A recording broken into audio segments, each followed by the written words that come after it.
Perjuangan.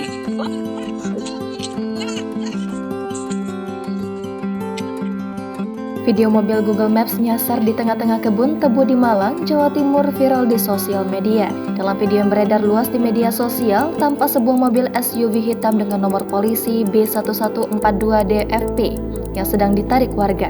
Bagian atas mobil itu terdapat alat perekam yang biasa digunakan mobil Google Maps untuk memotret jalan. Mobil itu berada di tengah-tengah kebun dan hanya ada jalan setapak menanjak. Warga pun bergotong royong untuk menarik mobil dengan tali. Warga sedikit kesusahan karena jalan menanjak dan tanah sedikit basah. Perjuangan, teriak perekam video.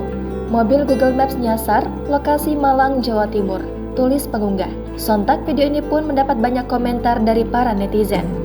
Namun sampai berita ini ditulis, belum diketahui pasti kapan insiden itu terjadi. Perjuangan.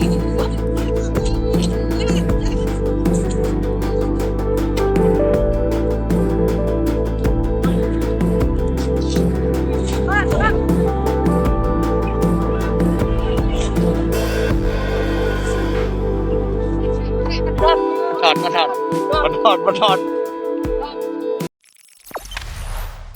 Jangan lupa subscribe, share, komen, dan like ya.